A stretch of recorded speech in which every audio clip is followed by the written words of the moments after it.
When the bills coming early and your girl is the latest, and she's saying that she's down, but the crib always vacant, and you do $1 worth, but it's pennies that you making, and you tryna be the greatest. You gotta get creative when you from the side of town where the kids hardly make it, and you try to eat your mind, but the pigs always hating, and your freedom's on the line, and the years that you facing, and you tryna be the greatest. Alright, what's up? Back at it, episode 4. 4? Yeah, number 4. We've been doing this about 4 weeks. Yeah, 4 weeks, man. That's a full month in this month, man. Yeah. Alright, man. This is Dr. J. Oh, Mr. Wash up in here. Yeah, I was saying, where you at, dog? Over here tripping, going through my phone and stuff, you know. Where you at, dog? Alright, yeah, so we just back at it. What's the Remedy podcast? Trying to get a little something going here. A little conversation. Help boys out. Whatever you going through. We got a lot of stuff to talk about today. All right, but just before we get started, we can start with our weekends. Mr. Wash, how was your weekend? What you do, man? Nothing at all. So on to you. I'm trying to think, did I do something this week? I didn't do anything. So just pretty much got my life, try to clean up a little bit, you know. Oh, I feel that. That's what I need to do. In fact, that's what I said. That's what I said I was going to do this weekend is try to clean up and stuff. I need to clean my house. But anyway, my weekend, it was all right. I can't complain. I went to what's that one school in Third Ward somewhere? Oh, TSU, TSU or something like that. Texas Southern, Texas Southern University. Yes. Yeah, I went to their little homecoming gathering out there. It was all right, man. I can't complain. You know, I like basically what we decided what it was is anywhere where you get a free party is a good look. So you know what I'm saying. You go out there, have a little beverage, and walk around, talk to people. Oh yeah. But the only problem I had with it was it shut down at like 10 o'clock. Like I've never been to a tailgate. Maybe it's because I went to PV, but I never been to tailgate and everybody be packing up and everybody hitting the road at 10. Yeah. You know, they getting home in time to make it to the club. Like I never go to the club after PV homecoming because I be still out there like at least 11. Yeah. And still be jumping. I just have to leave. Yeah, and I understand that. I understand them shutting down because it being right in. No, saying the school's in the city. True. And things like that. They have to go ahead and shut it down, get people off the campus and stuff like that. So I understand that. Yeah, I guess you got to understand the fact that, you know, people in that neighborhood sleeping. Yeah. And stuff like that. It's different when you're out at PV. And in the country. Like, you know, it's a school. Big open field out there. You know what I'm saying? But yeah, no, I feel that. Yeah. So. But how was it overall, though? It was straight. How was the get-together? Okay, let me tell you what the issue I have with TSU homecoming right now. Okay. The issue I have is that, like, because I understand they have proximity, you know, they have to work within their proximity, but, like, so everybody has their music playing at the same time. Okay. And so because everything is such, like, close quarters, yeah, like, you hear two different people's music at the same time. So, like, we over here, like, the Alpha tent, and the Kappa tent, like right across from it, both of them blast the music. I'm hearing two songs at once. Yeah, you can't even. I can't get jiggy with that. I can't get jiggy with two songs playing at the same time. Yeah. It messes up my feng shui. Yeah, you know what I'm saying. So I was like, I had to keep walking away. Like you had to make sure that you walked deep into somebody's tent so that you can hear just their music. Because it's like as soon as you step out, you're hearing another thing of music. Because it's like everything is so close together, but. I understand they got to work within their, you know, parameters over there. Yeah, because everybody's kind of like on top of each other. You know what I'm saying? Big shout out to TSU, everybody that went there, go there now. But yeah, no, I love going to TSU stuff. It's different. And that's why I go, because it's a little different. Yeah, it's a little different, but the real event is in 2 weeks. So the real homecoming. But like I say, I know I eventually want to venture out. You know what I'm saying? Hit up Southern or Jackson State or... Man, I heard Howard homecoming be lit. Like, outside of just the fact that they have celebrities come through, they said, like, the homecoming itself, like, the tailgate is just lit, period. Yeah. So, I mean, I wouldn't mind swinging out there, you know, hitting Howard one time for homecoming or whatever. I think black school homecomings are always going to be lit. I like all tailgates, really, but especially HBCU homecomings, they always good. That's why, like you said, shout out to TSU, because it was a good look out there. Yeah, because at the end of the day, all it is a day party. Really, that's and I love day parties. Yeah. Day parties, that's my thing. Like, because you can drink during the daytime, and then you be home at a decent hour. like old folks need to be. You know what I'm saying? Old folks need to be home at a decent hour. I get home at like 9 something, be sleep, wake up in the morning, be refreshed. Yeah, pretty much. You know what I'm saying? Well, after PE homecoming, I'm never refreshed, but I try to be refreshed. Yeah, like, you know what I'm saying? You ain't got nothing to do. You just gonna lay there the whole Sunday. I might have to recover the whole Sunday, but it's worth it. Yeah. It's worth it. It's big family reunion every time, dog. Speaking of family reunions and cookouts, what y'all lying about today segment? Say segue. All right, great segue right there by myself. Yeah. But for what you lying about segment, you know, like we said, this is the Twitter segment. Some stuff we see on Twitter that we just kind of want to talk about and kind of address so that we can get the conversation going. But one of the things I saw on Twitter was these invite to the cookout shirts. So they had like a bunch of basically like white people on this ad wearing shirts that said like basically I'm invited to the cookout with, you know, big hamburgers and stuff on their shirt or whatever. And like, so they're modeling these things and people are, I guess they're selling them. They're selling these shirts that people can buy that say I'm invited to the cookout. Yeah. So I wish I knew where this statement started. Like who's the first one to be like, yeah, that white person right there, they cool with the black people. They're invited to the cookout. Because I think it's starting to get out of hand, man. It's starting to get out of hand. Well, it's getting out of it got out of hand when they're being invited to the cookout. But the issue is, I'm saying, if you receive the invite and you come in, that's what's up. But when you start publicizing your invite, yeah, that's when it becomes an issue. Like, hey, everybody, look at me. I got invited to the Black People Cookout. And it's like, how about you just show up? Because, again, you're invited. So that means you're either +1 or, you know what I'm saying, or you're a friend of somebody. Yeah. So you kind of need to act accordingly. So, yeah. You know what I'm saying, have fun, have a blast, you know what I'm saying? Like, you know, we all have, especially in this time we live in now with all the different race issues and stuff, black people are some of the most inviting people to have fun. Mm-hmm. You know what I'm saying? Come in. Like I say, speaking about our, talking about homecomings and stuff, I seen a question on Twitter. So we're talking about that. It was like, what, HBCU confessions?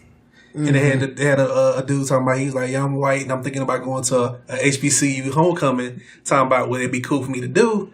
You know, and all the comments was like, man, bring your ass on. Come on. Like, you know what I'm saying? Like, you going to be good. Just don't do no funny shit and you good. Yeah, as long as you don't do nothing stupid, you be fine. Like, yeah. And the thing is, like, I understand that, you know, the whole invite to the cookout is supposed to be like a little figurative, hypothetical situation. Yeah, it's a membership card. Yeah, they giving people black membership cards or whatever. Yeah. And that's cool. Like, I don't really approve getting black membership cards, and I'm going to tell you why. Okay. I'm going to tell you why. So, like, my issue with the whole cookout or handing people a little black card or whatever is they can turn their black on and off. Yeah. Like, they're like, oh, yeah, I'm supportive, and I'm with that. Like, we need allies. We need people that are going to come for us. You know what I'm saying? Because it takes white people to get the movement going. Yeah. Because white people going to listen to white people. But, But the thing that gets me is like they're like, yeah, you just as black as I am. Well, you're not just as black as I am. Like, at the end of the day, when we walk outside, two people that don't know us see me and you. We two different people. Yeah, we're cool. We're not the same. Yeah, we're not the same. You're invited to the cookout, but you're not black at the same time. Like you have, and I think that's what people have to realize, and that's why the whole shirt thing just kind of threw me off. Because I was like, so now you wearing a shirt that says basically, "Hey, I'm black too." Like you wearing an "I'm black too" shirt, and I'm like, "Hey, bro, you have to take that off, bro. Like we can't deal with that." Yeah, because I'm saying, first off, if you're gonna have a shirt to say the cookout, you need to have like a slab of ribs on there or something, some real cookout food, or a real barbecue pit or something. Not no hamburger on there. That just shows you you're not fitting right now. They hopping on there with the propane barbecue pit shirts and stuff. You better go to a pit with some charcoal, a little mesquite on that motherfucker. Yeah, you know what I'm saying? Some wood chips on there. Yeah, wood chips, dog. You don't want to do the old hot dogs and propane gas grills, dog. But yeah, so the whole cookout thing is just kind of, that kind of threw me for a loop on Twitter. And it was just a quick thing on Twitter that I saw. One of the other things I saw, and I'm kind of just scrolling through my phone now, there was a conversation about this dude. And first of all, let me tell you this. If you're on Twitter, if you on any social media, Facebook, Twitter, whatever, dog, don't screenshot yourself when you're taking an L. Like, if something terrible is happening to you, if some girl is curving you or anything like that's going on, don't screenshot yourself. It's bad enough that, women screenshot men that shoot at them and, all that stuff comes out. But you got dudes like taking screenshots of, man, look how this girl did me. No, don't screenshot yourself. Yeah. So anyway, on this screenshot, dude had like, he was talking about some girl that did him wrong or whatever. And he's like, I'm a good dude. And I guess he said he was venting to one of his homegirls or whatever. So he screenshot the vent that he had to his homegirl and put it on Twitter. And of course, Twitter gonna have a conversation about it. True. So he venting about it, and he's talking about how good of a dude he is or whatever. And he's like, and on top of all of that, I'm bringing in $1,700 a month. Like, I got a good ass job. He's like, I got a good ass job. I'm bringing in $1,700 a month. So this, like I said, this whole situation just brings about a couple of issues that I have on Twitter. Like, one of them is, do not broadcast your L's. No one really pisses me off. Like, don't broadcast your L's. If you're gonna take an L, man, if I'm taking an L, I don't want nobody to know. Y'all retweet the stuff so that the whole world can have a conversation about how the L that you took. That's retarded to me. I don't understand it. The other problem I have is why $1,700. Like $1,700 a month. Like I said, he had to mean like 17 every 2 weeks. Yeah, because unless you staying at home with your parents, which is cool.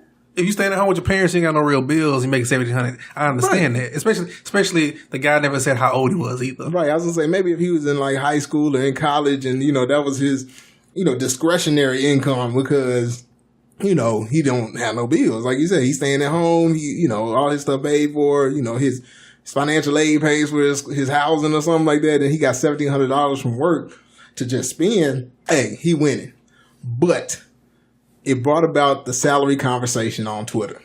So the salary conversation is a long running conversation on Twitter. Like it comes up at least once a month around time the rent's due or something like that.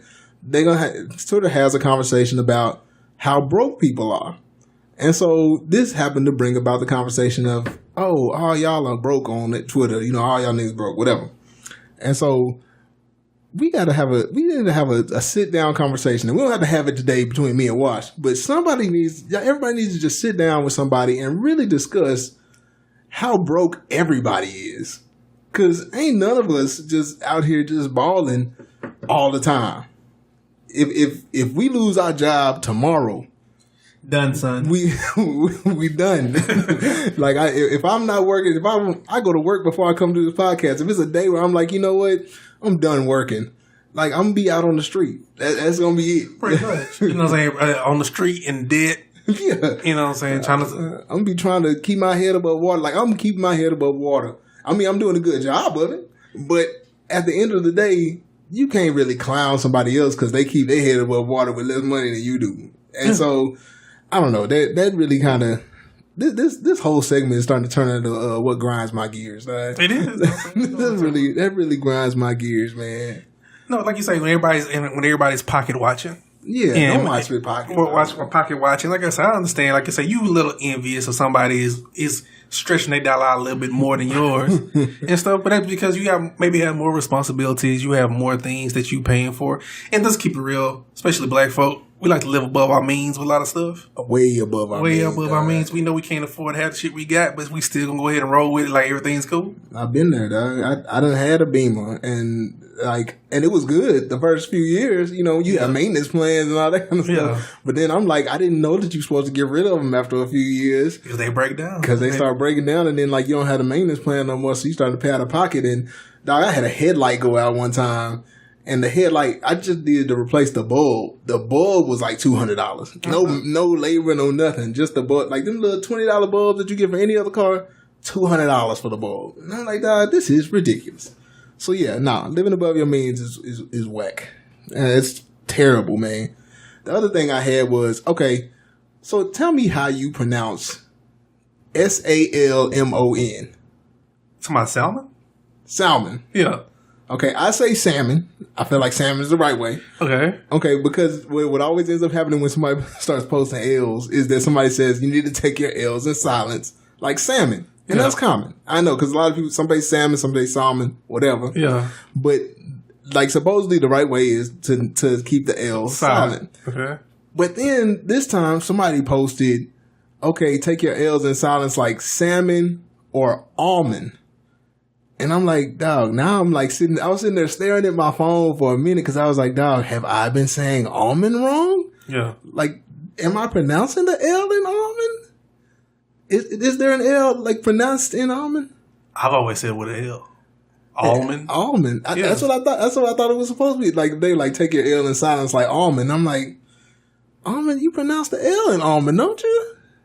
Now I feel like I pronounced almond wrong. And so that's what else I learned this week from Twitter is that I feel like I've been pronouncing almond wrong. So if anybody out there knows the correct pronunciation of almond, please let me know. I'm going to say, you just blew my mind. Because I'm pretty sure that you're supposed to pronounce the L in almond, but, yes. Maybe I'm wrong. Yes, no, it's the L because almond joy. Almond, exactly. That's what I'm saying. I've never heard almond without an L. No, that's just somebody speaking Ebonics. Almond. Almond. Oh, you got one of them. Oh, you got some almonds in it. Yeah, that's somebody country. Yeah. Oh, you decided they want almonds. Trying to take the L out. Nah, almonds is supposed to have an L in it. Anyway, so I don't know. You have anything else, Twitter, anything like that? Nah, just people be overdoing it on Twitter. That's all about it.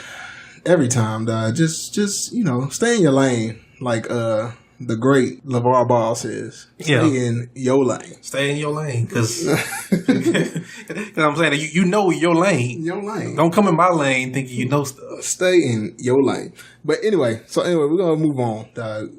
We're gonna transition. This one, that was a fair. I had no segue for that. It is no segue for that. It's kind of like because, like you say, it was a Twitter / what really pisses me off. Yeah, that whole section was just me being pissed off at Twitter as usual. Yeah. But okay, so we're gonna get into like some real stuff now, because like I said, the whole podcast is supposed to be about our health, wellness, and everything like that. So our main segment every week is always going to be Check Yourself. All right, so our Check Yourself segment for this week, we want to kind of talk about something that's it's kind of serious, and it has to do with social media, which is, quintessential part of the world right now. But I'm gonna let Wash go ahead and kind of introduce what we're gonna talk about as far as Check Yourself, because this is his segment today, man. Nah, we pretty much with the Check Yourself of today, we pretty much just talking about the signs. Mm-hmm. You know what I'm saying? The signs people go through. We all know somebody, have a friend or a colleague at work or somebody we know. Ooh, that made a lot of noise. Mm-hmm. But you know what I'm saying, colleagues at work or just somebody in general that we, associate ourselves with through our lives as kids to adults now. And it's just basically trying to understand the signs when we see them, or when somebody's going through something. Like we always say, people say mental illness is somebody dealing with the big word, schizophrenia, or they're bipolar, or this and that. But it's also dealing with depression and anxiety and other things of that nature too. So this segment is mostly talking about recognizing when somebody is going through that versus bringing it up when you see something happen. Like we shouldn't always, you see somebody going off and like Dr. J said, get on Facebook and you see somebody venting on Facebook or on Twitter and they're basically going left with their conversations. And then now you want to hit them up and be like, oh, well, what's going on? Hey, call me. Let me know how you feel, or we can talk. Well, 9 times out of 10, that person was kind of showing signs before they had that outburst on social media. Right. So this is all about knowing those signs and not brushing them off. And the other thing is that we have to say is, it's nothing wrong with reaching out to people that are showing that blatant signs, but we're just kind of getting into the signs before that also that people choose to ignore. Yeah, like I say, if you see something that's spilt over and everything else, get to that person and see if is it okay. But like I say, 9 times out of 10, that person has already shown actions that was coming. Right. You know what I'm saying? And we kind of, like I said, we joke and be like, oh, such is being crazy today, or this and that. And if that's the case, whatever the case may be. And then when they finally erupt, everybody's in damage control mode. Like, oh, what's going on? Yeah. So it don't need to get to that point. And I feel like this is like very important, because there's been a lot of people kind of dealing with, a lot of stuff, in recent years, but, and it's kind of coming to a forefront because of social media and because you can see a lot of people's mental breakdowns. And we're not going to get into like necessarily the clinical aspect of it, but just kind of touching on the fact that there's a lot of signs that you can see beforehand Like just and like Wash said, it's people that you kind of hang out with on a regular basis, and they do things, and you've noticed that something's different about it, but you be like, oh, they just acting crazy, and you blow it off, and then like all of a sudden they suicidal on Facebook, and you're like, oh my God, let me help. The help could have came before. Yeah, and that's what we're basically saying. There could have been a time where, you know, you kind of look out for, you know, some things that are a little bit different in a person. And just for an example, I was watching, you ever watch that, the Khalif Browder story? Yeah, I watched it before. Yeah. So they talked about the Khalif Browder story. Jay-Z did the documentary. It's on Netflix. If you got Netflix, check it out because it's really good. It's got like 5-6 parts to it. But it's a good documentary kind of talking about how he went to Rikers for a crime that he didn't commit, and he was awaiting trial, but he was in Rikers for like 3 years, was in solitary confinement, all that kind of stuff for most of the time. And so like he had a lot of mental issues when he came out of there. And so like one of the main things was that like he kept showing signs that things weren't right. He kept telling people things weren't right, and he didn't feel right. He even said it while he was in solitary confinement in Rikers. He had, you know, gotten psych evaluations, started taking medications and stuff like that. So it's like it was built up over time, and eventually he ended up killing himself. And of course, at that point, when he committed suicide, because he had attempted suicide right before that, when he started attempting suicide and committing suicide, everybody's like, "Hey, what can we do to help?" The big thing is we got to start looking at people and trying to help people before that time comes.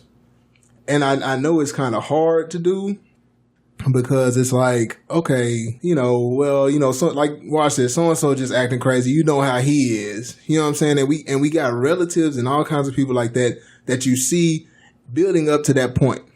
So now, I guess the issue with all of that is there's only so much you can do, but you have to do something. What you can do is start getting people to understand that it's okay to not be okay.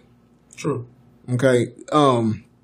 So for example, if you are, what a lot of people see is that, you know, when somebody says that they're having these problems, they're having, you know, mental issues or whatever, a lot of people start to shun them, because you'll see it even on like Facebook and things like that. Like I've seen people where, before I kind of got into the whole mental health thing, like I've had people where they were posting a lot, and I'm like, dog, I just want to, I'm just going to go ahead and unfollow them on Facebook, or, you know, mute their posts, because they just posting too much and it's starting to get on my nerves. Like, and it don't make no sense. Like the posts don't make any sense. They just posting like random words and stuff like that. And I'm like, okay, I'm not going to deal with that person. I'm just going to hide their post.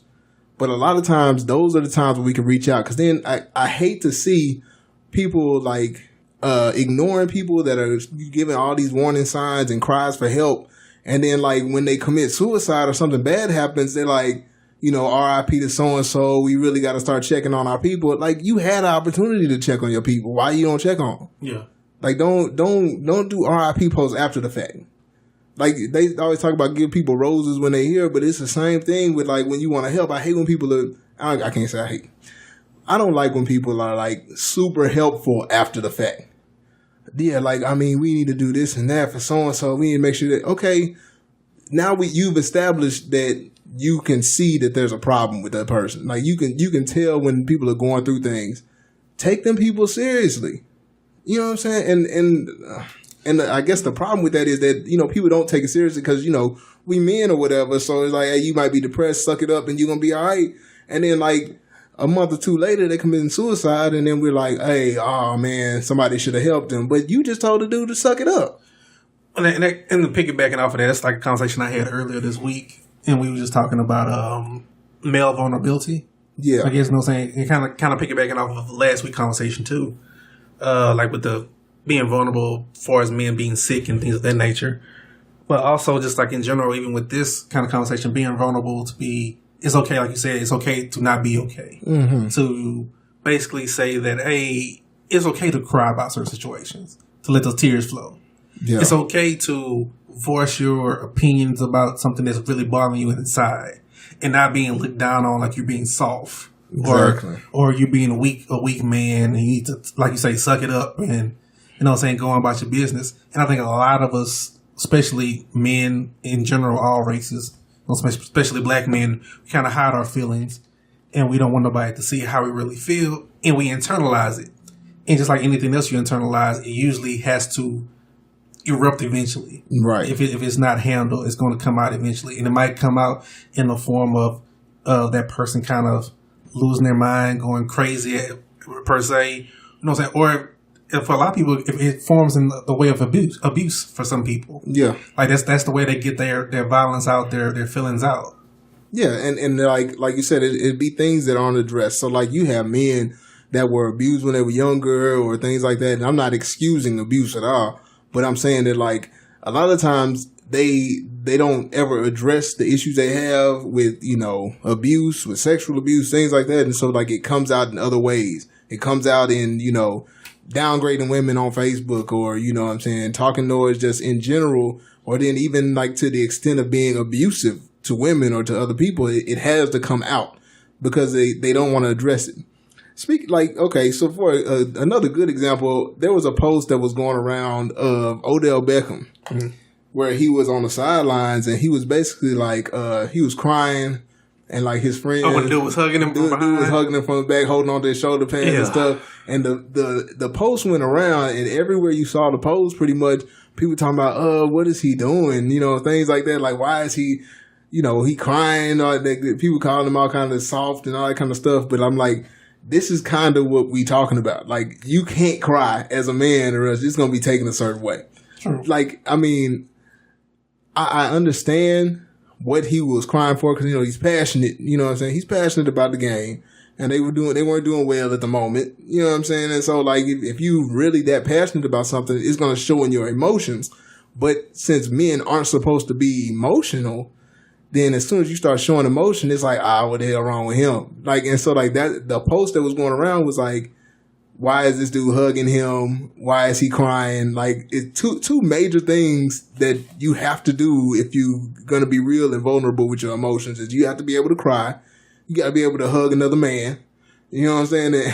And those two things right there are two things that men are scared of. Oh, yeah. We don't know how to do that. Yeah. We don't know how to cry. We don't know how to hug another man. Like I say, you see your father, you know what I'm saying? And you, like I say, for people that have their fathers in their lives or have had their fathers in their lives, you see your dad and you give him dap. Hey, you see him. We shake hands. You shake hands and you kind of give a head nod. Hey, what's going on? Yeah. You know what I'm saying? But your mom, you go give her a big hug and everything else and, you know what I'm saying, be all loving and caring. Your dad, you kind of like, what's up? Yeah, the most me and my dad ever did was like, we finally like, we transitioned from shaking hands to doing the whole like handshake, pull in with the tap on the back. Yeah, you got that, yeah. So we started doing that like towards the end, but that was about it. Like, it wasn't no like hugging and, I missed you or something like that. You ain't gonna be doing all that not with your dad because that's not man. That's not some shit man's supposed to do. And so like, I feel like the reason that people, and just bringing it back full circle to what our initial conversation was, like, a lot of times people miss these warning signs because people are scared to show any of those warning signs. Like, they're scared to show that I'm hurt. They're scared to show that, you know, something's wrong. Like, my mind's not working right, because they know that if they say it, then it becomes a problem. And it becomes something that, you know, they have to address, that other people are going to have to deal with, and they're going to have to talk to people about. And as a man, you don't want to have to do that. So you'd rather just be like, you know, I'm good. You know what I'm saying? I'm just kind of tripping right now. I just need some time, whatever. But then eventually it comes out. And so one of the other big things, and I do want to point this out, like, just as a mental health professional, in the age group of people that we are around, like, you know, in the 20s to 30s, a lot of times people don't realize that, like, people that have mental health issues aren't like mentally ill from birth sometimes. Like, a lot of times, a lot of these sicknesses come out when people hit about 22 to 27 in that time frame, in that age range. Like, they be in like their 20s, mid 20s, or college age, and a lot of schizophrenia and things like that starts to come up. And so, like, this is the time where you really have to look out for, I don't want to say you have to look out for your friends, but if people are going through something, they need to be comfortable with, hey, I need to get some help at this age. Because you can't say, oh, well, I've been fine my whole life, and then just keep ignoring it because you feel like it's all cool. Like, you need to get some help if you need help. No, you have to kind of be mindful of your friends and mindful of everybody, your family members, things of that nature. Yeah. People that you consider that you talk to on a regular basis. You have to be mindful of what they're going through and actually talk to them, because we are facing a situation in today's, day and age where there's so much information going around, like on social media, on watching TV, in the news, whatever the case may be, that a lot of us don't know how to handle. Yeah. So you need that outlet, somebody to kind of bounce your ideas off, just to talk. One of the main reasons we're doing this podcast is just basically get our ideas out of our head and, get them out there in the atmosphere, because a lot of these things that we're talking about and a lot of things that y'all listen to is the way we all feel, and we don't feel like we have an outlet. Right. So, like I said, we started this podcast for that reason, to be like, for our ideas and things that we've been thinking about in our heads, we want to get out there and speak on it, because these are the things that affect us every day, and everybody goes through something. And like we're saying, we don't want nobody to get to a situation where everything just piles on top of you and it just erupts in a negative way. Yeah, because and like Walsh was saying, like, stuff piles up, especially in today's society, like where it's all these things going on, and the fact that we're always so connected to everything, and we have to read everything all the time, and we're always trying to look at the news and all the stuff going on in the news, and it just gets overwhelming. And so sometimes people will sink into a depression or, get some anxiety, things like that. And you really need to be able to voice those things and get them out so that, people can help you. You have to seek help. Now, I'm going to tell you one of the other issues I've seen with, people coming out and seeking help is that people don't want to take, like, medications. You know what I'm saying? Like, I feel like people feel like once you take the medication, that means that I am admitting the fact that I have a problem, but I don't really see, and maybe, this is my ignorance in this. I mean, I know about it, but I don't experience it. So maybe that's where I'm ignorant. But like, I don't see how you can feel like you taking medication or not taking the medication is okay if you know that there's something wrong. Yeah. That's like me, you know what I'm saying? I have some kind of an infection, like I cut my finger and I got a bacterial infection, and I know that I need to take antibiotics to fight it off. But I'm like, nah, you know what I'm saying? I don't really like the side effects of the antibiotics, so I'm just going to see if it'll go away on its own. And then I get gangrene and I got to cut my arm off. You know what I'm saying? Like you're playing with something on the same level. Like your mind is having, like, if you go to get help and they tell you, okay, you're having a chemical imbalance, you know what I'm saying? These medications are going to help you. You might have to deal with some side effects or whatever, but this is going to help. You have to take those things. Like you have to treat your mind like your sickness, whatever it is. You got to treat that sickness like it's a sickness. And so I understand to an extent that, sometimes people don't want to deal with the side effects and things like that, but we really got to work on convincing people that it's okay to, seek help and do medications and things like that, because it's necessary. It's absolutely necessary, especially like you said, with all the stuff going on nowadays. Yeah, like I say, it's just for everybody out there, man. Get help. get help. Like you say, if you got to take medication, I understand some people want to take medication, they feel zoned out on it and things of that nature. But still, like you said, if you have an infection and you need to get cleared up, you have to take something for it. You got to take something. You know what I'm saying? Even like I say, even if you don't like taking the medicine, you have to take the therapy. Right. You need to do something. Like if it's not if it's not a situation where you need to take medicine, you got to at least be able to talk things out so that you don't sink into a greater depression or get more anxiety. You have to find a way to relieve stress, and therapy is definitely talk to a counselor, talk to a therapist, talk to a psychiatrist, talk to somebody so that you can get all those things out. Because I think what kind of brought us to this topic is just, kind of seeing things on Facebook and other places where you just seeing people have not necessarily mental illness breakdowns, but like serious just breakdowns, period. Because a lot of people put all their business on Facebook. Like, we know. True. But like I say, I seen somebody on Facebook recently just basically might as well just lit themselves on fire. So they finna self-destruct because they just gonna burn it all down because the way they feel is just everything has just boiled over. So they pretty much like, I don't even want to be here anymore. So I'm basically gonna fuck everything up before I go. Right. And so like my whole thing is that I understand Facebook and Twitter and stuff. I mean, because I do it sometimes. Well, I don't do it as much anymore. But I used to, vent on Twitter and things like that, and I would get out all my thoughts at one time. But somebody's got to be your friend. People need real friends. I guess that's what this boils down to. This whole like checking for warning signs in this check yourself segment. It basically boils down to people need real friends, and a real friend is gonna be like, whether it's male or female, a real friend gonna hit you and be like, okay, I see that you're having a problem. You need to dial it back and let's talk about it. Like don't let your friends and stuff just go through things, put everything out on social media and stuff, and not encourage them to get help at that moment. As soon as you see something wrong, if that's really going to be your friend, if that's going to be a person you finna put RIP to or something in the future, if it's somebody that you would say all of that to after they die, then you need to be saying that to them before. Yeah, so, while they're alive. Yeah, while they're alive. While they're here to hear it. Yeah, while they're here to hear, your encouraging words. I don't think nobody realizes that, like, after people die, like, you saying that this was a good person and you can't believe they did this don't help them. It don't help them at all. So you really gotta, you have to make sure that you're checking yourself for warning signs. When you feel depressed, things like that, make sure you're getting yourself checked and making sure you're talking to somebody. And then help your friends. Talk to them and make sure they're talking to somebody else to get them professional help, especially if you see these kind of warning signs. And and this is like a real somber kind of issue. Yeah. So I kind of want to move away from it, even though like I'm happy that we're having a conversation because it's definitely necessary. Well, that's what I'm saying. This is what the podcast was started on, like to make sure we talk about these issues. So now, like I say, this is the bulk and the meat of what we here for. Right. So, like I say, it's no problem to keep talking about it and stuff. Because, like, yeah, we can transition to something lighter like sports and stuff and things of that nature. But I'm saying this is where it's at. I feel like we're probably going to end up coming back to something similar to this topic in a minute because I it's in my mind now. But I'm going to put it together. And when we come back to it, I'm going to kind of talk about it some more. So, right now, we'll move to something light. We'll just talk about this Astros game. The game's still on?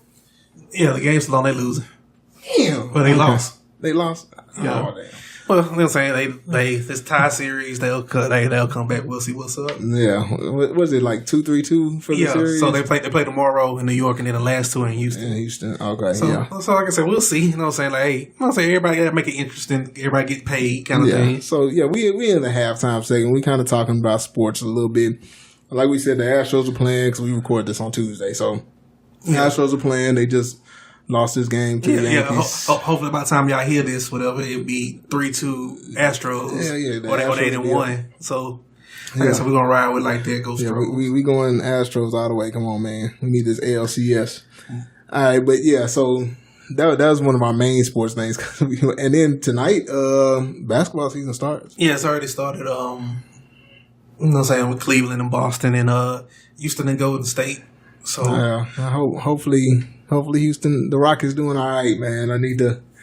The city needs these good sports teams. Yeah, we need something good. We got the Messiah at quarterback, so we good. Yeah, you know what I'm saying that Houston sports are coming back around, man. Yeah, so like I said, that's what's up. But I know you wanted to get into kind of like the protest thing with us since we on sports right now. Oh, the Kaepernick man? Yeah. Well, yeah. Well, basically, see, my whole thing about this whole Kaepernick thing, because okay, so for those that don't know, if you haven't been paying attention, like, there's new developments. So Kaepernick, basically, he's starting this whole colluding lawsuit. Like, basically, he's bringing up a lawsuit against the owners in the NFL because they are saying that, well, he's basically saying that the owners are kind of colluding together to keep him out and keep him from getting a job. And so he's bringing up this lawsuit because, he did his kneeling thing. He opted out of his contract and he basically got blackballed from the NFL. Nobody will pick him up, even though he is qualified to be at least a backup quarterback on somebody's team. And they keep overlooking him for very random quarterbacks to pick up instead of him. So he's bringing up this collusion lawsuit. Now, me personally, I believe that they colluded against him. Do I believe that he can prove it? Oh, no. Hell no. I don't know. You know what? And I'm going to say this. I think that it's possible. Because if Donald Trump Jr. can get caught up in collusion with Russia, with emails, if he's dumb enough to do that, I feel like at least one of the 32 of them owners send an email to somebody like, hey man, y'all ain't signing Kaepernick, are you? And then if anybody email back, nah, we not gonna sign him. That's collusion. We won. Oh yeah, you have to like for him to win, he has to find a smoking gun some kind of way. Somebody had to really slip up, and like they've messed up so much in the NFL on these kind of issues that it's more than possible they could find something, but just on the ground basis of saying collusion, no, it would have to be something because you can't prove that because everybody would be like, well, no, we are comfortable with the options that we have. So. Right, that like you have to have like physical proof, and I don't know. It could be one of the owners to me, or it could be. I feel like Goodell could have too. Like I feel like he could have sent a memo out to somebody and been like, "Hey, we don't need this kind of publicity in the NFL." Like, and it depends on the wording. Well, it depends on the wording, and also kind of Kaepernick kind of screwed himself. Yeah, it's like, and I can't really fault him for that because you didn't know how things would get to this point. But it's kind of hard to prove colluding when the NFL owners are colluding against you when you have had 2 workouts for 2 teams over this year. They just didn't sign you. That's true. You know what I'm saying? You have 2 workouts. You were signed to like a $10 million contract and you opted out the contract. Now it's stated that they was going to cut you. But in that situation, that could have been used as leverage. If they would have cut you, you could have been like, they cut me because of the issues that was because going of the collusion. Yeah. It's like that. But you chose to opt out. So you basically gave them another way out. Yeah, that's and like you said, I feel like everything that they've done is they've covered themselves. Yeah, like they're covered. Yeah, and unless he actually, but I'm holding out because I feel like if it's me and I'm in that situation, I'm never nowhere near that situation. But like if it's me and I'm trying to bring up something on my boss, you know what I'm saying? I'm not fixing to make anything public until I have evidence. You know what I'm saying? Now when I have something, or I'm bringing out the lawyers and be like, hey, I'm coming to get you. And they be like, well, what do you have? I'm not going to say nothing, but I know that I have something. I ain't going to say nothing until I have it. So I'm hoping for his sake that the only reason he's bringing up this whole collusion argument is because they've already found something that they can use as evidence. Because, right, like you said, just off of what's been going on, he doesn't have any just evidence just to look at like that. But hopefully they found like a voicemail, email, you know what I'm saying? It's something solid because I don't see him. Well, I can't say I don't see him, but I don't know why he would bring up this publicity on it if he doesn't have any, like a smoking gun, like you said. If you don't have a smoking gun, then it's stupid to even say it.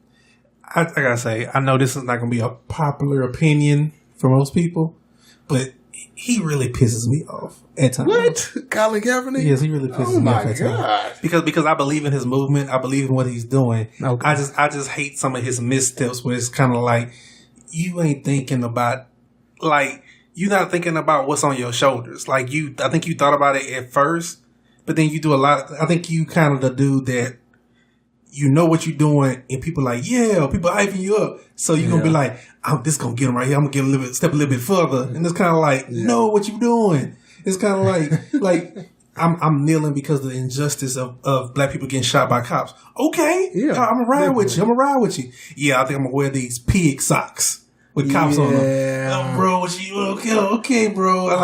You know what? I'm going to wear this for, Malcolm X and Fidel Castro shirt, you know what I'm saying? Because they fight against the people. You're like, you can't go to Miami with that shirt on, bro. Okay, we still ride with your Cap. Okay, that's cool. You know what? The police are modern day slave catchers. Well, damn, Cap, you know, my uncle's a cop. And all cops ain't bad, you know, and stuff. And you know what I'm saying? Okay, I got an interview with the Baltimore Ravens. That's what's up. They don't want to hire me. That's cool. Hey, Miguel, go get on Twitter and put the Django picture up there. Yeah. You know what I'm saying? Call the owner a slave master, Ray Luke's a slave. Yeah. It's kind of like, bro, or I'm going to be really black today. I'm going to show up to this event in dashiki. Yeah.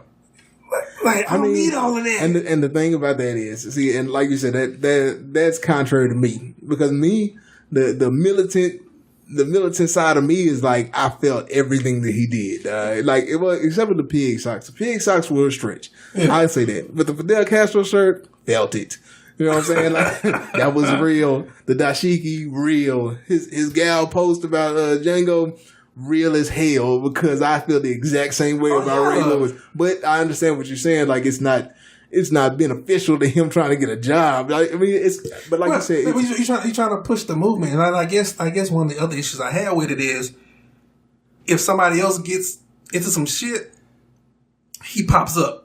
Yeah. Like, hey, I commend him for everything he's doing in the community. Like, he's giving, basically giving away $1 million of his own money to different causes or whatever. You can't, if you got a problem with that, you got a problem as an individual. Right. And things of that nature. But it's kind of like Jamel Hill gets suspended. Yeah. Next time he tweets, I'm with you with Jamel Hill. Yeah. Somebody else, Cardi B said something on the awards, I'm with you with Cardi B.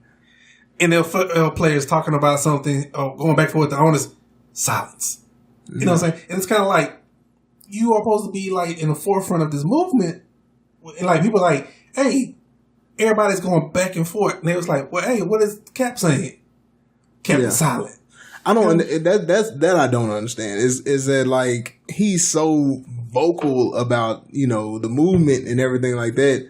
Like me, with the militancy that he's shown, like I could understand if nobody was looking to him for a comment. But I feel like people are looking for him to comment. Like, this is your time to shine. Like, you are the leader of this movement. Like, you have all these people kneeling and stuff. And the reason I have a problem with him on that is because the problem I have with the movement is it's losing its message. You know what I'm saying? And it's him that could be coming out everywhere he get a chance, stepping out and being like, hey, I'm finna, he can announce a press conference and he will be able to have it. Yes. Because the press is going to come out for him to have a press conference. If he wanted to steer the conversation back to where it needed to be, Cap could come out, hold a press conference, and steer the conversation back. And this is the issue I have with like a lot of things in life I see. I can look at a situation, and right or wrong, I could be right or wrong with the situation, whatever the case may be. Not about this, but just like things in general. But I can see things, and I'm like, if it played out like this, it could be a little bit better. Like you saying, if he came out and held a press conference, that'd be cool. Donald Trump came out and basically changed the whole narrative of the protest. Mm-hmm. If Kaepernick was to come out and be like, hold a press conference, I'm not against the anthem, things of that nature. I kneel because I feel like the flag doesn't represent what it should represent of all people. I have no problem with the military and things of that nature. The reason why I'm kneeling is because I was asked by a vet, you know what I'm saying, to kneel to show more respect to the country and to the military, that would be a respectful type of protest to them. So you saying that me kneeling or any other NFL player kneeling for the flag or the anthem is disrespect, then basically you saying that the soldier that told me to do this, you know what I'm saying, to honor the military is showing disrespect to the military that he's a part of? It makes no sense. Yeah. And I think if he was to get out in front of that, you take the power away from Trump, take the power away from everybody else that's making this argument, and you put the emphasis back on what the protest was about, but you're letting other people that joined into your protest speak for you. For them, yeah. While you being silent, and basically all you're doing is hashtagging that you with people on Twitter. That is doing your job. Yeah, you know what I'm saying? They're doing the job for you. You know what I'm saying? To me, that's kind of weak. I think, and let me tell you why. And I'm going to tell you, this is my theory on modern, quote unquote, civil rights leaders now. Because that's what, to me, like you were saying, I feel like Colin Kaepernick could have taken this a different way.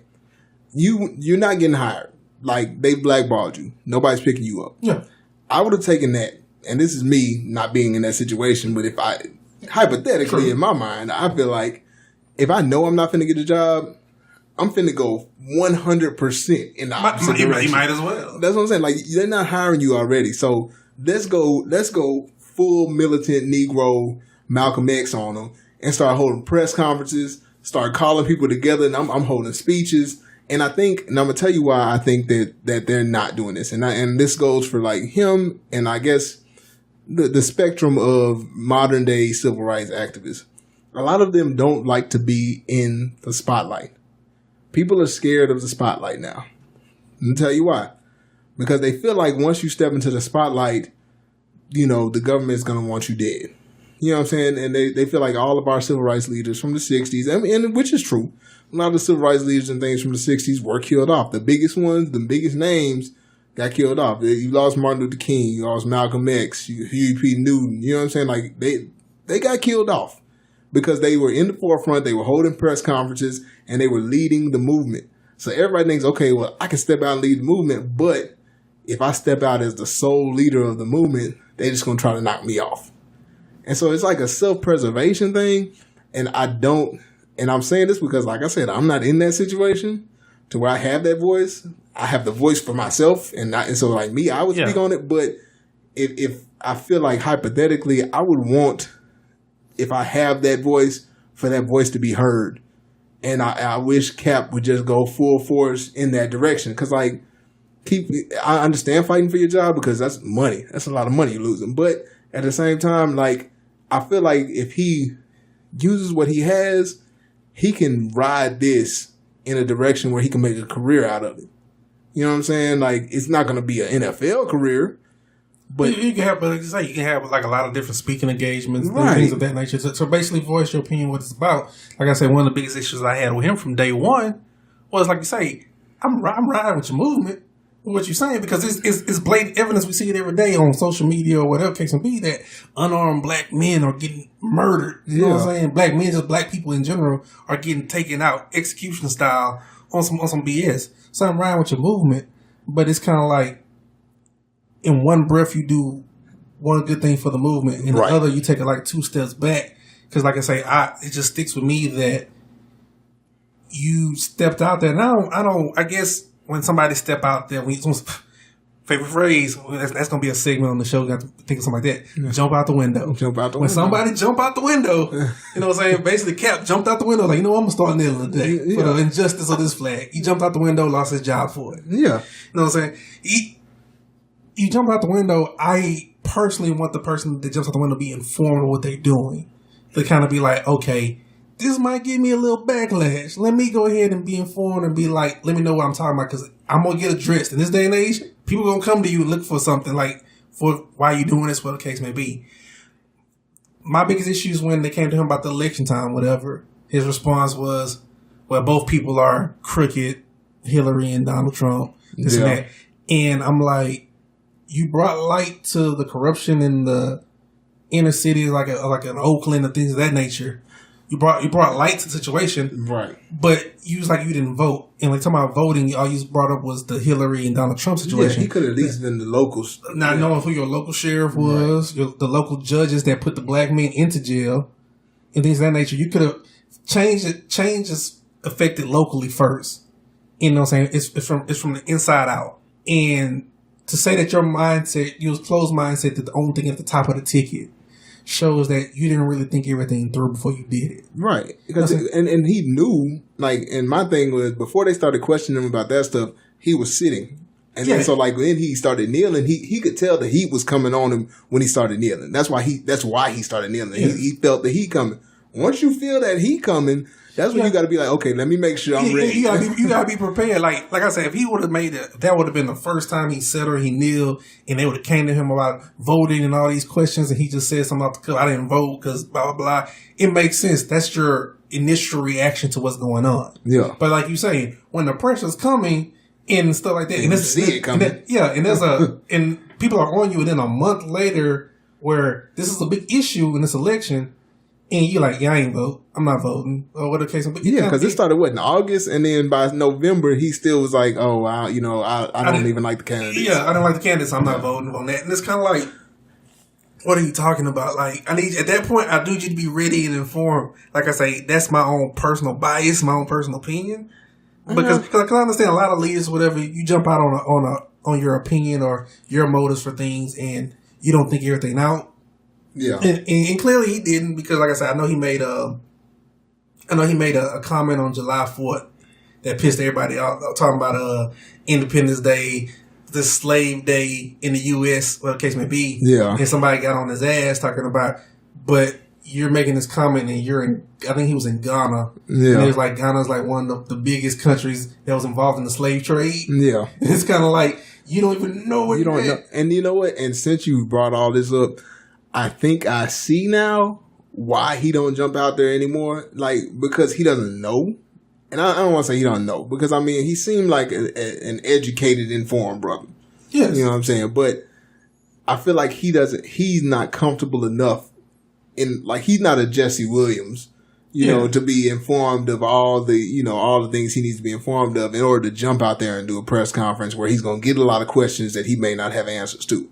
And so maybe he's not the leader that you would think that he is. He's just a face.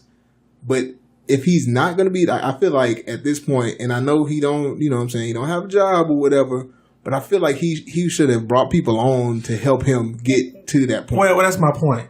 If I'm going to be the face of the movement, then I need to have a team around me. Right. That's what I mean. He need a team. And I guess at the heart of everything, that's what pisses me off. Is that if you're going to start the movement and you're going to basically just throw shit at the wall and see what stick. Yeah. No, I'm saying I get that. But what pisses me off is I don't disagree with nothing you're saying. I want to ride with you. The whole black culture, you know what I'm saying, wants to ride with you. Yeah. You know what I'm saying? We want you, you know what I'm saying, we in the background have your back. We ready for you to, if you're going to run through the wall, we ready to run behind you. Right. But if you don't know what the fuck you doing and you ain't got no team around you, then basically we all, you know what we are? We off that scene on Glory. If y'all ever seen the movie Glory with Denzel Washington and Morgan Freeman, how they stormed the territory or whatever, and they was making moves, and at the end they basically ran up on a whole bunch of cannons and they all died. Yeah, they all died. You know what I'm saying? That's how I feel right now. We all running towards like we going to victory, and white people are sitting out there with these cannons and shit and these pistols ready to murk our ass because we have no real direction. Yeah, we don't have a leader that really knows what they're doing. Yes. So, yeah, I understand what you're saying, and like I said, I feel like that the whole thing about Cap, like you said, that he didn't pick the right direction. Like if you're going to go, I want a job, then act like you want a job. You know what I'm saying? Like, and you know, I feel like people are gonna be like, oh well, you know, you ain't got a shucking job and stuff, but at the same time, you could make your message without like antagonizing everybody. Like the pig socks is what stands out to me. Like the pig socks stand out to me. Everything else he did, I don't really have a problem with. Like I'm cool with everything else he did. The pig socks, like you're alienating people like that. And like you saying the Castro shirt and the Malcolm X, he could have got away with that.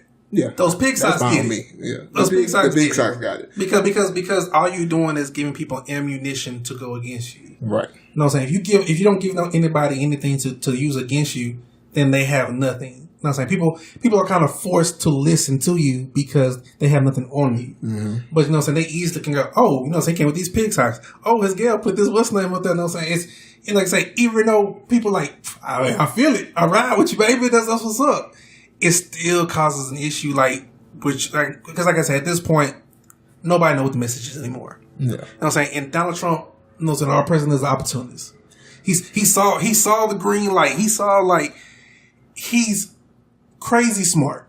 Yeah. You know what I'm saying? Because like I said, I think he's racist, psychotic, narcissistic, and everything like that. But he saw the opportunity. Like, I'm gonna go at these NFL people. Oh yeah, like Donald Trump is smart in the way that he's an entertainer. He's a Bond villain. Yeah, that's what I'm saying. he's an entertainer. So like when he sees the opportunity to be like, I could do something with this. Yes. Like it don't matter if it's beneficial for anybody. It don't matter who it hurts. It doesn't matter who it helps. If he sees he can do something, he's like, okay, I can do that. You know what I'm saying? Like I say, all he reads is he watches Fox News or reads the nationalist papers and stuff like that. Breitbart. So he sees his people, his base. This black guy Colin Kaepernick is not supporting our troops and our flag. Yeah. Okay. Yeah. You know what I'm saying? Let me step out. Let me jump out the window. Yeah. And say like that. Because I know I got people to ride with me. Oh, yeah. So I'm going to jump out the window. I got my backers. I got my team. Yeah. You know what I'm saying? We good. Colin Kaepernick's issue is we don't know who your team is. Yeah. He needs to jump out there with a secure backing. And he can attack it full force. But like I said, I feel like he's trying to play both sides right now. Like, I want to be this hardcore, militant, you know what I'm saying, activist, blah, blah, blah, which is cool, which is what I like personally. But then at the same time, he's like, but, I mean, I should be having an NFL job and all that. And as problematic as it is, you can't really have both. No, you can't. It's like, I can't go to work and protest at the same time. I mean, and I feel like you should be able to, especially with something as serious as what he's protesting. But you should be able to protest that and then work. But you can't, like I said, can't go all the way to the pig socks and stuff. But like you said, and Trump is not going. I don't know. But like I'm saying, if you don't have a direct message, whatever the case may be, you leave stuff open. Right. Like they had a situation recently too with Michael Bennett, defensive lineman for Seattle Seahawks. Houston, Texas' very own. Yeah. I was saying him and his brother Martellus went to Texas A&M and everything. He had a situation where he was in Vegas. They started shooting or something in one of the casinos, and he ran out. And he said the police basically hemmed him up, put the gun to his head, said they was going to kill him until he announced who he was and things of that nature. Mm-hmm. Well, then the video came out, and the video didn't show all that. Yeah. So now it makes him look like he's a liar. And you know what I'm saying? And it's been kind of swept under the rug, but I've seen in other places they was like, well, is somebody going to call Michael Bennett out, things of that nature, what the case may be. Just saying the point, whether what happened is true or not. The cops said it tonight, they cut the camera off or whatever the case may be. If we're not solid in what we're fighting for, you leave little fractures in that to make your stance not as valid as it was before from day one. Chinks in the armor. Chinks in the armor. And like you're saying, when you have other NFL football players coming out and eloquently saying what the issue is, and people are looking at them like, oh, well, you said they're really good. Why don't you lead this movement? Because the person that's supposed to lead the movement, we ain't heard from. Right. You know what I'm saying? We can't even get an interview or a conversation with him because he won't do it. And like you say, if you want to be the face, because everybody's like that. I'm personally like that. Like I say, I do not want to be famous. Fame does not interest me one bit. Yeah. I'll take the money all day, every day. But as far as getting in front of the cameras and getting fame and notarized and things of that nature, no, I don't want that. Right. So I understand if Colin Kaepernick doesn't want that. But that's the whole point of developing a team around you. You know what I'm saying? I'm not a big supporter of Nation of Islam and Farrakhan and things of that nature. But at least get somebody like that on your side to work. Yeah, they have to work to push the message, to push your movement, to have your back and keep. Because you have all these people out here jump out the windows, going to these NFL places or going somewhere and kneeling down for you in your name. Yeah. And like he could have easily, like, I'm not gonna say employed or whatever, but like he could have brought on like Jesse Williams, because Jesse Williams, he's a mouthpiece. Like he's able to talk to crowds. He's able to eloquently speak his point. Yes. And he understands, and he's just as militant. Yes. And he have just like Happy is. So like they should click. Like I feel like you should have brought him on and be like, hey, this is my mouthpiece right here. Me and Jesse Williams, we in this together, dog. Like me and Jesse Williams gonna handle this. And you could have had Jesse Williams do a lot of the speaking and been like, okay, this is exactly what we are protesting. This is why we're protesting it. This is why we're protesting it in this way. This is what we hope to accomplish from it. Like you need somebody out there that's gonna do that, and he can do that. But I don't know. Let me get off Cap. What I'm saying, this is my last point on that thing. Like I say again, I ride with everything he's doing. Yeah. You know what I'm saying? From what the protest was initially about, I'm down for that. I ride for that. I just wish that he would have had, eventually down the road, would have got the people in place that he needed to get in place. If he didn't want to lead it himself, get certain people in place, because at this point, nobody knows what the hell everybody's kneeling about. Everybody's kind of just like on their own whim, and they preaching unity, whatever, but forgetting the point of, black people are still getting murdered by police officers. Yeah. And at the end of the day, we just want police to be accountable for their actions. Because if a policeman has a bad shoot and shoots an unarmed black person or unarmed person, period. Yeah. And they get put on trial and get convicted when it's proven on videotape and everything else that this was a bad shoot and this person wasn't properly trained or whatever, and they go to jail. Regardless, they can go to jail for less than 5 years. The fact that they're still prosecuted to go to jail makes every other cop thinks, before I pull this trigger, I need to make sure everything is right because I may go to jail. As of right now, there's no consequence to them. They already know when they pull the trigger, I'm going to get off. They don't even lose their job. They don't lose their job. I get put on paid leave. Right.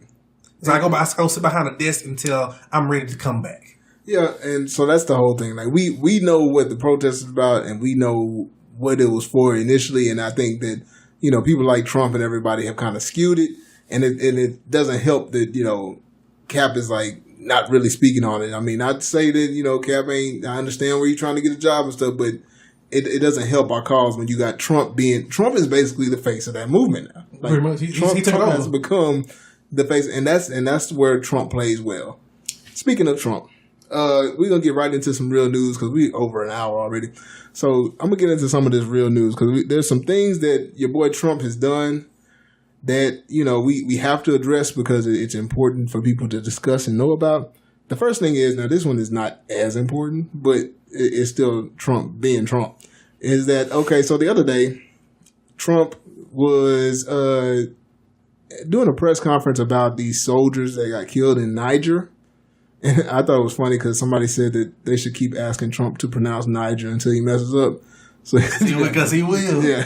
Nigger. Yeah. Pretty much. But anyway, so four soldiers were killed in Niger, and and people had asked Trump at this press conference, hey, so why have you not spoken on these 4 soldiers that died? So your boy Trump was like, well, we mailed out letters to them, and I plan to call them. Oh, he said he even mailed out the letters yet. Oh, well, he said they were going to mail. Yeah, they're going to mail them out. Like, I did them, but I don't know when they're going to go out. Yeah. Like, so okay. He's like, yeah, we're going to mail letters to him. Like, so he hadn't spoken on them. He hadn't made any statements. He hadn't even sent the letters to the family or nothing. But he's like, well, I'm going to send letters. And he said, and later on this week, I plan to call them. So he could have ended his whole statement right there. But in true Trump fashion, he says, and I'm going to call them. Unlike, Obama, I don't think Obama called any soldiers while he was in office or any other president. This is something new that I'm doing. Like, dog, what is wrong with him? Like, what's wrong with him? When you have nobody checks you on the lies you tell, you're going to tell as many lies as you can because at the end of the day, you believe your own lies. Right. So I'm going to keep talking until, cause this is the way I feel. So whatever I feel is right. You ain't telling me I'm wrong. The people around me telling me, good job, Mr. President. And, you know what I'm saying? And keep moving. I don't pay attention to MSNBC and CNN. I watch Fox and Friends, and the Fox and Friends tells me I'm doing a great job. Great job, sir. So, I take that as America telling me I'm doing a great job. This goes back to me saying, I think last week, that everybody needs a no man. You need somebody in there to tell you the truth, to be like, hey, bro, dog, that sounds dumb as hell. Don't say that no more. And Trump has nobody in his camp that just tells him, dog, you're stupid. Well, you can't say that because he has people in his camp that says it. He has to. But he does, but then he does what he wants to do. Like they said, when he went to NATO a couple of months ago, and they was like invoke in his speech, they wrote in his speech that you uphold Article 5, which Article 5 basically states, paraphrasing, that if one of our allies are attacked, we are down to protect them. Mm-hmm. That we're going to ride with our people. It was in the speech. He read over it. He didn't skip over that part. Because everybody, all the allies that were standing at the conference or whatever, they was expecting him to say it. It was told to them that he was going to say it. It was in his speech to say. He made a conscious decision, I am not going to say this. And kept going. And basically told them about how they owe money and they need to pay us back. Yeah. And stuff like, he, a 71-year-old man, he's not going to change. No, not at all. He's not going to change. He's not going to be presidential, whatever. He's the president of the 33 or 30% they said of America that's still racist, still in the closet about themselves and want America to be back how it was in the 1950s and 60s. Make America great again. Make America white again. Yeah, there you go. All the way white again. Make America racist again. That's what makes him feels important, and that's also the people that give him love.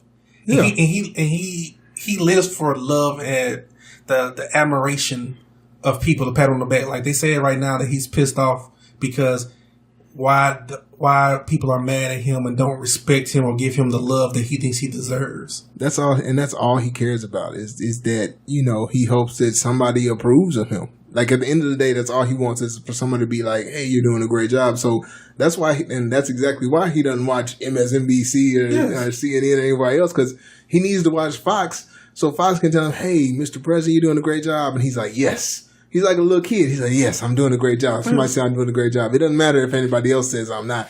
They say I'm doing good, so I'm doing good. He basically put today he put John McCain on warning.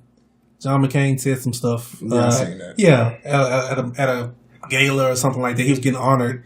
He made some statements, and Trump has basically said like, kind of like watch your back, like because I know how to say some stuff too. So you've already called this man out for getting captured. Yeah, you know what I'm saying? Then you're gonna call him out now that he has a brain tumor. Pretty much, he's on borrowed time right now.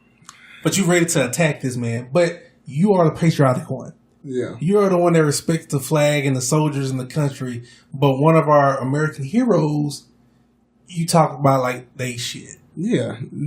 He treats John McCain like shit for real. And the big thing is like John McCain has cancer, he got a brain tumor, all that. Like John McCain is doing bad and he's still doing it. Like, because President Trump don't care about nobody. Like he don't care about his kids. He don't care about his wife. He cares about nobody. And people think that that's a strength. And that's what's so crazy to me is like, that's not a strength. Like not caring about anybody does not make you a strong individual. No. Makes you a very lonely, scared, you know what I'm saying, dangerous person. Right. And speaking of cancer, one of the other things, I'm going to try to get through some of this news real fast, but one of the other things that came out was that they got rid of the subsidies that Obamacare had, like the Obamacare subsidies. Yes. So like 4 million people completely lost like their subsidies for health insurance. Well, like I said, with the subsidies for, like if you don't know what we're talking about with the subsidies, whatever, it's like the payments that go to the insurance companies to keep your premiums down that you don't have to pay so much in insurance. Right. But like with them getting rid of the subsidies, they had places like Michigan who voted for them. Mm-hmm. Their subsidies, if the subsidies stayed in place, they would be paying like 8%. With him not honoring it, it goes from 8% to 22%. Mm-hmm. Wisconsin goes from like 15% to 55%. Yeah, like it's basically all this, and the thing about the subsidies was it's all about helping poor people, like people that can't afford it. So yes. Like the subsidies were just so that, you know, through Obamacare, the government paid the insurance company part of whatever you had to pay, so that you had to pay less to the insurance company. And so when Trump came out, he was like, well, we're making the insurance companies rich, and I don't want to do that. I'd rather them have to pay whatever they're paying. And I'm like, but you're not hurting the insurance companies, because the insurance company gonna get paid. Yeah, regardless. They gonna get paid regardless. Like all you're doing is not giving them government money. So now you're like, oh well, the government's not paying the insurance company, but the whole reason the government was giving them money is because people couldn't afford the stuff before. So now you're just making it back so people just out here to die. I'm going to be real right now, just to show that people really don't give a fuck. And how evil is real. If you don't believe in, like I say, you might not be a religious person or whatever the case may be, evil is real. There was an anchor on Fox News dealing with this kind of issue recently. I think today or yesterday came out. And basically in this little panel, he was like, talking about like the subsidies and things of that nature, said something to the effect of, well, why do we need to help like lower the subsidies and the premiums on insurance, help the poor people? Because if we just giving stuff away, then what incentive does the poor people have to live better lives? Yeah, they're bootstrap people. Like, why don't they just pull themselves up by their bootstraps and get their own insurance payments? That's the way that they think. Like, why don't they, like, we do stuff like that, then they have no incentive to live a healthier life or do better for themselves to try to get insurance. So, you know what I'm saying? They should want to live better. I'm like, my answer to that would have been like, to the guy, I'm pretty sure you probably go to Whole Foods and things of that nature. Yeah. How much do you spend? So if I'm poor, can I afford that? You can't afford, and that's a whole nother issue for a whole nother time. Yes. But you can't afford to be healthy if you're poor. A lot of times, it's really hard to be healthy when you're poor because and this, like I said, it's a subject for another time. But just to touch on it a little bit, they even have like the grocery stores are different in different neighborhoods just for that reason. Like that's why you have Joe V's in some neighborhoods, and you have.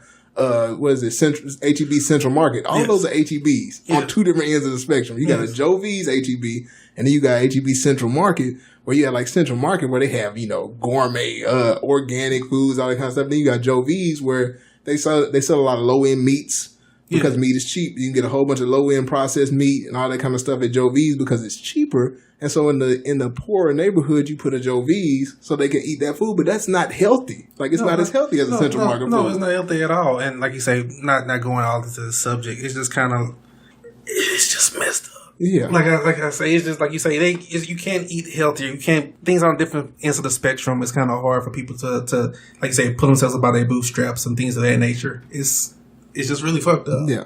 And that's the biggest thing. And like, we were going to get into tax reform and all that stuff, but tax reform is even worse because the whole tax reform thing is, he's lowering taxes on businesses and everybody's like, yes, we got lower taxes. The tax reform is really not going to affect you that much, like especially not on your income, like your income taxes and stuff. It really affects high-end business owners. I think you have to be like over 5.5 million or something like that in your business in order to get the big tax break. And their whole point for the big tax break is once we have a big tax break and we make the businesses pay less, they'll have more money. So when they have more money, they're going to pay and get more. They're going to hire more employees. They're going to pay their employees more. But I mean, as a business owner, if I'm pulling in more profit by paying less taxes, I don't know that I'm really going to give that much money to my employees. And that's the way that the businesses usually work. So the tax reform thing is really not going to be as helpful to the lower class as everybody thinks that it, or to the way his base is acting like it is. Yes, because we've been here before. It's like you say, it's the Reaganomics, the Bush tax reform, the trickle down effect. Yeah. Like you say, the big, you cut the taxes on businesses and they're going to give their money to their employers, which they don't. Right. And like I say, if you do the numbers, you see CEOs make, in the past 10, 15 years, make 10 times more money now than they did before, while the employees have kind of stayed the same. Yeah, median income is the same now as it was in 1999. That was 20 years ago. Like for 20 years, we've had the same income on the lower levels, basically. But the higher levels keep growing and growing and growing because they do things like this where they have tax cuts for the businesses. And so the people that are CEOs and over the businesses are pulling in all kinds of money. But that money is not trickling down. And so, and people that are somewhat in the middle, they get real excited. They're like, yeah, but I mean, we're going to get some. You ain't even getting that much. Like, you're a little middleman type person. You're not going to get that much. You're not getting much, and the people at the bottom not getting nothing. Nothing at all. And going back to like the previous thing just for a second, like I say, we all live in check-to-check, treading water and stuff. Exactly. I may not be poor, but I'm poorish. And just think about it like this. I don't eat McDonald's anymore. Yeah. You know what I'm saying? I still eat their fries. Yeah. But as far as like eating McDonald's burger and stuff like that, like I know we've all seen the YouTube videos or Facebook videos where people then lit the burgers on fire and they don't even light. Yeah, or they sit for like 20 years and they look at something. They don't even decompose. Yeah. So think about it. If it's not decomposing when I light it on fire, it's not decomposing correctly inside of my intestines in my stomach. So, like, I don't eat McDonald's. Like I said, I might stop and get some fries or something like that. Yeah. Whatever. Or I get like an Egg McMuffin. Yeah. But as far as like me getting a burger from there, nah, I'm good. I'm good on that one. Yeah. But this is what I mean by that. I choose not to eat there. And I'm blessed enough that I can go to other places. Some other people, that's their main place they go. Yeah, because it's good, cheap food. It's good, cheap food. Yeah. And then like they put it in their bodies and stuff like that. So it's kind of like on that spectrum, like, hey, you really just can't say, hey, you can just do this or do that. Hey, all I can afford is McDonald's. And then, tying both of those things together, you got tax reform and stuff like where like these people are still not making enough money and you're like the people at the top are making more money and they're like, look what's happening to me. I'm getting more and more money and my business is growing, everything great is happening to me. But these people that are at like, and this goes into the minimum wage argument, which is a topic for another day.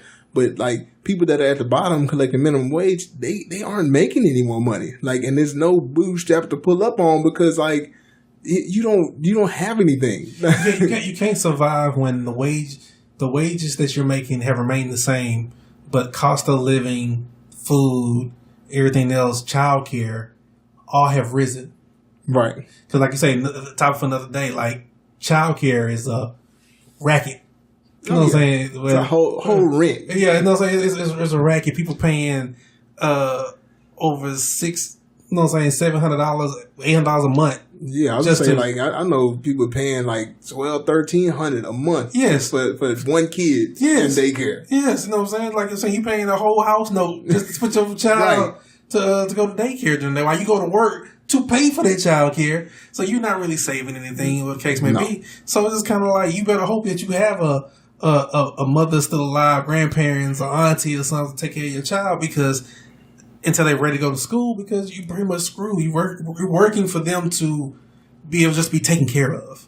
And then you got like that's only effective if you have like two parents in the household. You got a one parent household, that's ridiculous bills. Yes, ridiculous. But anyway, I'm gonna move past it because we are at about we over an hour and 15. Like we pretty deep. In this hey, when the conversation gets deep, you gotta have it. And you know, get kind of passionate about poor people and all that kind of stuff. Because I hate when people talk about like.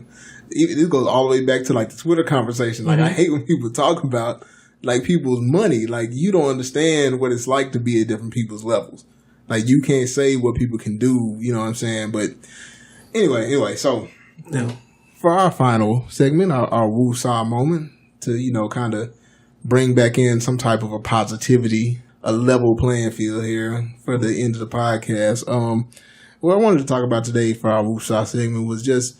Basically, the word forgiveness, and I wanted to talk about this because it's come up before, and I've had this conversation with people before about just forgiving people, and it's really come up because it kind of came through with the Vegas shooter, major things like that, Vegas shooter, Charleston, things like that, where like something heinous happens, and then people come out afterwards and they'll be like. Oh, okay, well, I forgive them or whatever. And I know a lot of people were like, that's stupid. That's crazy. Why would you forgive somebody that does something so terrible? And I can understand that. Like, forgiveness is a hard concept to grasp because everybody looks at it a different way. But I feel like the way that I view forgiveness is from my own mental health. Like, I'm not forgiving somebody if they're doing something terrible to me. Like, of course, I haven't been through anything that terrible to where it's like a heinous crime happened and I had to forgive somebody for that. But, like, let's just say for, like, little things, because people have a hard time with forgiveness just over little things, over fights that they have with people, holding grudges with people that they've had grudges with for the past 10, 15 years because they just can't let something go. My big thing about forgiveness is forgiveness ain't got nothing to do with the person that I'm forgiving. If we being real about it.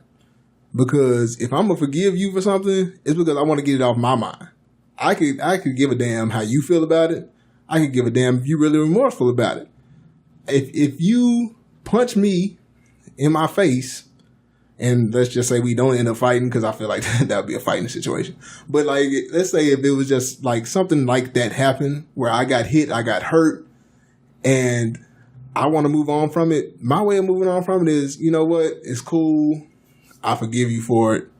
Whatever. Like if it came up in the heat of an argument or something like that, you forgive so that you can move past it and not worry about it anymore. It really doesn't have anything to do with you as a person. I could give a damn how you feel. I'm doing this for my own mental health. And I feel like the reason I bring this up as a Woosaw segment is just because like I feel like you need to do things for yourself. Like it's okay to be like real selfish about your mental health and your mental health, even in regards to other people. So when you come across something like where people are forgiving, understand that the forgiveness isn't to say, oh, well, it's okay that they did this to me. It's not okay that they did it. But what's okay is that I'm cool with it now. My mental health is intact. And so even with those situations where the people were like the Charleston shooter, where the families came out and they're like, we just forgive them and, we understand, we pray for them or whatever. It ain't got nothing to do with the shooter. They're not really just feeling bad for the shooter, so they want to let him know that they forgive him. They're doing that for themselves. They probably need to verbalize it for themselves to be like, okay, well, I forgive him. I'm going to move past it. And that's just what it is. You got to do it for your own mental health. So make sure that you're doing things and everything you work on is just to improve your own mental health. Don't worry so much about how other people feel about things. If you need to forgive, if you need to move on, do what you got to do, man. You know what I'm saying? Just to add a little bit to that. Like you say, if you have to be good for yourself. Like you can't worry about, okay, does this person forgive me or how this person feel about me or will they like me still or we still be cool, whatever the case may be. You can't worry about all that. Because dwelling on those type of things are just going to affect, like you say, your mental health. So you just gotta let some stuff ride. Yeah. And like I say, you just can kind of move on with it. If you good with it at the end of the day, right or wrong, you gotta go ahead and roll with it, because at the end of the day, everybody's not gonna like you. Nope. And the more you try to please somebody, the more you're gonna be unhappy. Mm-hmm. Because you're trying to please everybody, and everybody's different. So everybody has their own little things that makes them happy or pleases them, and it's the opposite for somebody else that's going to dislike what you're doing. So if you steady trying to make everybody good around you or make everybody happy around you, you're basically failing yourself and your own mental health, because that's very stressful to do. You know what I'm saying? It's very time consuming. You know what I'm saying? You got to reclaim your time. Yeah, reclaim my time. You know what I'm saying? Reclaim your time and everything else. So it's like I say, you just make sure you gotta be good for you. Try to be a good person around everybody, but still you have to make sure that you're straight, that you are where you want to be or you need to be mentally, and go from there. Yeah, like you said, like hate does not affect the person, and this is something that I learned a long time ago. Hate doesn't affect the person that you hate. Hate affects you. Like, a lot of times you'll be pissed off at somebody and be like, this person did this, and that to me, and that person has moved on with their life, and they don't think twice about you. They don't care about you. But then now all of a sudden you're going to be like, oh man, I hate this person, and that person don't give two damns about you. Yeah, so hey, move on with yourselves and like what you like, do what you do, make yourself feel good, and put yourself in a positive place, because we have to, it's hard, like you say, you want to care about everybody else, worry about family, worry about friends, but you have to worry about self. No. And that's one of the hardest things we have to do, because that's very hard for me to do, because I like to worry about everybody, make sure everybody's good, in that nature, and I be stressing the hell out trying to be good. So, like I say, you got to take care of yourself. Yeah, so just to round out everything that we talked about, kind of as far as mental health goes, one of the main things we talked about today was just looking for warning signs for yourself and for other people, and trying to make sure that everybody's good. But at the end of the day, for our Woosah moment, for the end of it, we just want to make sure that you look out for yourself and don't hold hate for anybody, because it doesn't hurt anybody but you. Yeah, and like I say, at the end of the day, too, on this, like I said, we're recording this on Tuesday. I know people watching the games and stuff of that nature. Hey, RIP to Gordon Hayward's ankle. You know what I'm saying? Hope he gets better soon. This if y'all, I hope y'all seen it by now. But this accident, how he just snapped his ankle. I don't want to see that. My God! I'm glad I didn't see it. Man, let me close this thing. All right, so we've been to close out of here, man. It was good, good little conversation. Make sure y'all reach out to us, man. If you got any questions, any comments. Talk to a few people. It's been good feedback so far, but we want to make sure that we are addressing everything that people want us to address, you know what I'm saying? Because y'all are now a part of this conversation. So to be a part of this conversation, shoot us an email, hit us on Twitter. The Twitter is at What's the Remedy, just like it sounds. No podcast on the end. And then the email is What's the Remedy Podcast at gmail.com. We on YouTube, SoundCloud, iTunes, Google Play, and I think I'm probably gonna try to put Stitcher out there too. So I mean, wherever you listen to podcasts, we out there, cuz. Yeah, so don't be like, hey, how can I listen to y'all on everything? Everything. That's how you can listen to us on everything. I got an Android. I don't use iTunes. We on Google Play, baby. We on Google Play too, baby. Hey, we on YouTube, hey. Let me send you the link. Yeah, we'll send you the link, man. You know what I'm saying? Like, tell your friends. If your friends can't find it, then tell us we need to hit your friend. I hit your friend up, let them know, man. I just want everybody to join in the conversation. I want everybody to grow through this podcast and with this podcast with us, man. So hit us up. We'll be hollering at y'all. Mama said you better be home. When them street lights on. Hey, when the street lights on. Hey, when the street lights on. They ain't doing nothing but wrong. When them street lights on. Hey, when the street lights on. Cause when the street lights on.